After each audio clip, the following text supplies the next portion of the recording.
Hey hi everyone, my name is Riya Pandey. Welcome to back my YouTube channel. तो आप सभी का मेरे चैनल पे बहुत बहुत स्वागत है। तहे दिल से बहुत बहुत शुक्रिया आप सभी का इतने प्यार और सपोर्ट के लिए।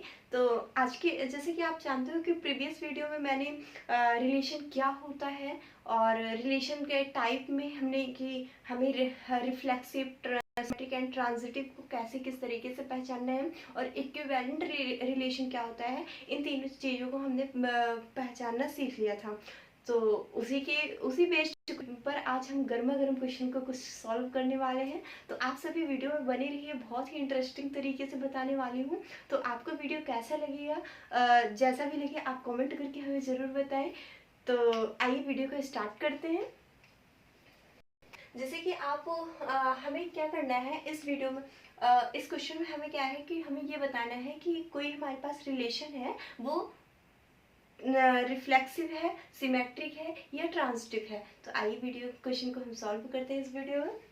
फर्स्ट क्वेश्चन, जैसे कि एग्जांपल के तौर पे आप ऐसा समझो कि क्वेश्चन हमारा क्या है कि सेट होनी चाहिए हमारी जो जो हमारे पास एक सेट है वो n होना चाहिए, मतलब n नेचुरल नंबर। अब नेचुरल नंबर क्या होता है, ये चीज़ें आपको बहुत अच्छे तरीके से पहले से पता होनी चाहिए कि नेचुरल नंबर कौन से होते हैं। 1 से लेकर इनफाइनाइट तक ओनली पॉजिटिव नंबर्स ही हमारे क्या होते हैं, नेचुरल नंबर होते हैं। ठीक है, इतनी बात तो क्लियर है।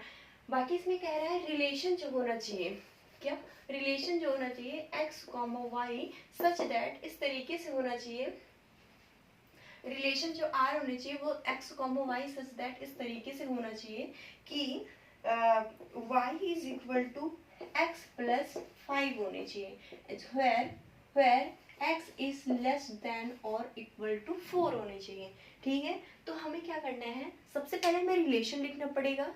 अब कार्टेशियन प्रोडक्ट क्या होता है, ये सारी चर्चा हम पिछली क्लास में हमने कर लिया है। तो इस वीडियो में हम जानेंगे कि इसका पहले तो हम रिलेशन लिखेंगे, देन सेकेंड स्टेप हमारा ये होगा कि हम चेक करेंगे कि हमारा ये रिलेशन रिफ्लेक्सिव है, सिमेट्रिक है, ये ट्रांजिटिव है। अगर तीनों है तो हम कह सकते हैं कि हाँ ये रिलेशन हमारा इक्विवेलेंट है।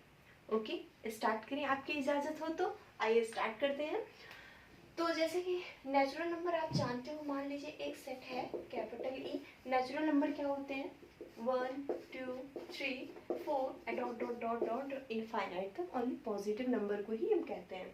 ठीक है, इतनी बात तो क्लियर है। देन अगर मैं रिलेशन की बात करूं, रिलेशन हमारे यहाँ पे क्या है, y is equal to x plus 5 है, जहाँ x की वैल्यू क्या होनी चाहिए, लेस देन और इज इक्वल टू 4 होना चाहिए। ठीक है, यहाँ तक की बात तो क्लियर है। ठीक है, आइए अगर मैं x की वैल्यू 1 पुटअप करूँ, x की वैल्यू अगर मैं 1 पुटअप करूँ तो देन y की वैल्यू क्या आ जाएगी हमारे पास, 6 हो जाएगा। तो 1,6 एक रिलेशन हमारा ये हो गया।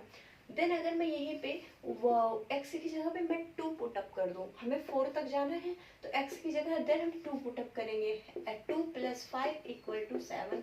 अगर मैं x की वैल्यू 2 पुट कर रही हूँ तो यहाँ पे y की वैल्यू क्या आ रही है, 7 आ रही है। बात क्लियर है। तो मैं क्या कर रही हूँ, 2 पुटअप कर रही हूँ तो यहाँ पे 7 आ रहा है, ये भी बात क्लियर। थर्ड कह रही हूँ मैं कि अगर x की वैल्यू में 3 पुटअप कर दूँ, x की वैल्यू अगर मैं 3 को पुटअप कर रही हूँ तो देन यहाँ पे क्या है, 5 है, और 5 यानी इक्वल टू 8। अगर मैं x की वैल्यू 3 यहाँ पे पुटअप कर रही हूँ तो देन y की वैल्यू क्या आ रही है, हमारे पास 8 आ रहा है। तो क्या हो जाएगा, 3,8 हो जाएगा। ठीक है, फोर्थ पॉइंट, जो x की वैल्यू होनी चाहिए लेस देन 4 होना चाहिए या तो 4 की इक्वल होने चाहिए। तो अभी 4 की इक्वल वाले हम कॉन्सेप्ट ले सकते हैं। ठीक है, अगर मैं चाहूँ y is equal to x की जगह पे मैं 4 पुटअप कर दूँ, यहाँ पे मैंने लिखा 4 एंड 5, तो यानी हो जाएगा कितना, हमारे पास 9 हो जाएगा। तो यहाँ पे 4,9। क्लियर है बात इतनी। तो हमारा जो रिलेशन निकल के आया है, रिलेशन यही है, हमारा रिलेशन ये आ गया। ठीक है, दूसरी बात हमें क्या है, चेक करना। अब क्या करना है, चेक करना है कि क्या जो हमारे ये रिलेशन आया है क्या ये रिफ्लेक्सिव है सर। अगर रिफ्लेक्सिव है ठीक है, सिमेट्रिक है ठीक है, फिर उसके बाद ट्रांजिटिव चेक करेंगे। अगर ये तीनों हो गया तो हम कह देंगे इक्विवेलेंट रिलेशन है। ठीक है, स्टार्ट करें, आपकी इजाजत हो। क्या इतनी बात क्लियर है? कहीं कोई डाउट हो गया तो आप जरूर हमें कॉमेंट करके बताएं। तो अब हम पहले चेक करेंगे किसके लिए, रिफ्लेक्सिव के लिए, रिफ्लेक्सिव। दूसरा हम चेक करेंगे क्या, सिमेट्रिक के लिए। सेकंड चेक करने वाले सिमेट्रिक के लिए एंड थर्ड चेक करने वाले हैं क्या, ट्रांजिटिव के लिए। Okay, are you getting my point? Okay, चलो रिफ्लेक्सिव के लिए हम जैसा कि हम जानते हैं क्या, for every a belongs to capital A, जहाँ फॉर एवरी का मतलब होता है जितने भी एलिमेंट हैं वो, और स्मॉल ए यहाँ पे एक एलिमेंट से रिप्रेजेंट किया गया है, और एक कैपिटल ए क्या है हमारा, एक सेट है। यानी क्या कह रहा है, आप जैसा कि जानते हो कि रिफ्लेक्सिव क्या होते हैं कि जिनका कनेक्शन खुद से हो, जिनकी इमेज खुद में बन रही हो। तो क्या यहाँ पे दिख रहा है आपको, जैसे यहाँ पे जितने एलिमेंट हैं इनका रिलेशन खुद से होना चाहिए, ठीक है। तो यहाँ पे क्या है, 1 है। क्या आपको कहीं पे 1,1 दिखाई दे रहा है इसमें? नहीं दिख रहा सर, मुझे तो नहीं दिख रहा, आपको दिख रहा है तो आप हमें बताएं। क्या यहाँ पे 2 है, ठीक है। अब क्या यहाँ पे 2,2 कहीं दिख रहा है? नहीं दिख रहा है। 3,3 दिख रहा है, 4,4 दिख रहा है, 5, अरे भैया नहीं दिख रहा है। तो हम क्या कहेंगे, यहाँ पे लिखेंगे A, does not belongs to R. मतलब A, A का मतलब क्या है, यहाँ पे एलिमेंट, यानी चाहे यहाँ पे 1,1 हो जाए, does not belongs to R, 2,2 हो जाए, does not belongs to R, इस तरीके से बिलोंग नहीं कर रहा है। So that we can say it is not a reflexive relation. Understood? It is not a reflexive relation. Writing थोड़ी बहुत गंदी है, थोड़ी नहीं बहुत गंदी है वैसे। रिफ्लेक्सिव रिलेशन, वैसे मैं बोल रही हूँ जहाँ राइटिंग न समझ में मैनेज कर लेना। रिलेशन लिख लो कॉपी में, एग्जाम में आपको बिल्कुल ऐसे ही लिखना होता है। हैंड राइटिंग थोड़ी आपकी अच्छी होनी चाहिए, मेरी भी कॉपी में अच्छी है बट इसमें थोड़ी सी प्रॉब्लम हो रही है, बाकी सही है। तो रिफ्लेक्सिव ये नहीं है। अगर ये रिफ्लेक्सिव नहीं है तो एक बात क्लियर हो गई है, इक्विवेलेंट तो कभी हो ही नहीं सकता, क्योंकि इक्विवेलेंट के लिए हम जानते हैं कि वो रिफ्लेक्सिव भी होनी चाहिए, सिमेट्रिक भी होनी चाहिए एंड ट्रांजिटिव भी होनी चाहिए। क्लियर है बात इतनी? ठीक है। अगर मैं सिमेट्रिक की बात करूँ, जैसा कि हमने बताया था, इफ सिमेट्रिक की क्या सिचुएशन होती है, कंडीशन क्या होती है, if A, B belongs to R, then sure यह होना चाहिए कि B, A also belongs to R होना चाहिए। इफ अगर ये रूल फॉलो होता है तो हम कह देंगे कि हाँ वो सिमेट्रिक है, अदरवाइज सिमेट्रिक नहीं होगा। क्लियर है बात? सपोज यहाँ पे 1,6 दिख रहा है आपको रिलेशन में, एक बार जरा चश्मा लगा के देखो इसमें से, क्या 1,6 आपको दिख रहा है? हाँ भैया दिख रहा है, मुझे भी दिख रहा है। तो ए, मान लो ये A हो गया, ये B हो गया। अगर 1,6 दिख रहा है तो इसका मतलब 6,1 दिखना ही चाहिए। अगर 6,1 दिख गया तो हम ये कह देंगे भाई साहब ये सिमेट्रिक है। क्लियर है? अगर 1,6 है तो 6,1 होना चाहिए, जो कि हम इसमें देखेंगे नहीं मिल रहा है। ठीक है, अगर एक पॉइंट इशू मिल गया, आप लाख अच्छाई कर लो, अरे एक बुराई कर दोगे तो वो पूरा पानी फिर जाता है। सेम हाल इसमें है। सपोज अगर पहला गलत मिल गया ना भैया, तो लास्ट वाला जितना दिख रहा है ना सब आपको गलत ही मिलेगा। तो उसमें क्या करेंगे, हम उसको सबको कह देंगे आप जाओ निकलो। तो अगर हमारा पहला गलत हो गया तो हम कह देंगे हम मानेंगे ही नहीं, ये तो बिल्कुल चीटिंग है, हम मानेंगे नहीं, बात खत्म। तो हम कह सकते हैं कि 1,6 belongs to R, but 6,1 does not belongs to R. Okay, so that we can say it is not a reflexive, it is not a symmetric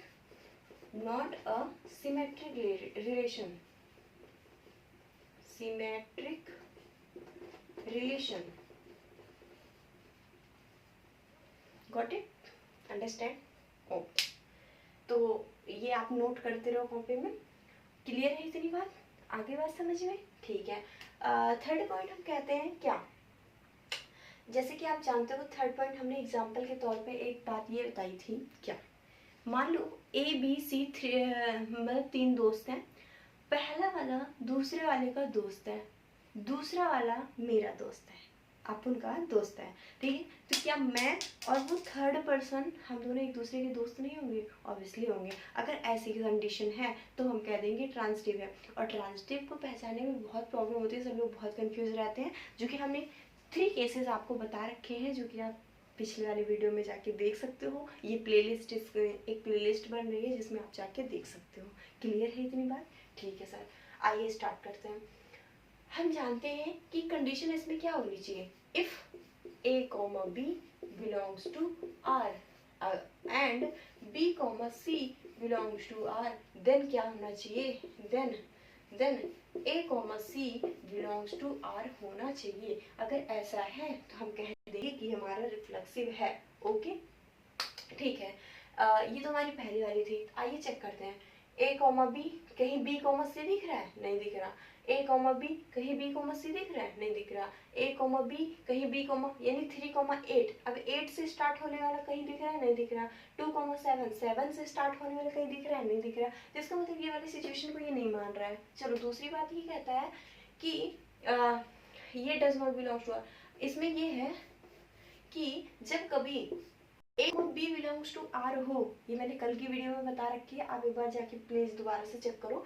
हमने ये बताया था A comma B belongs to R हो लेकिन B comma C belongs ना करे, यानी ए comma B तो हो लेकिन बी कॉमा सी ना हो, तो हम कह देते हैं ये ट्रांजिटिव है। तो जैसे 1,6 belongs to R but 6, something जो भी होगा वो does not belongs to R, वो does not belongs to R, so that we can say it is not a transitive, okay clear है? ये ना तो रिफ्लेक्सिव है ना तो sorry, it is transitive relation,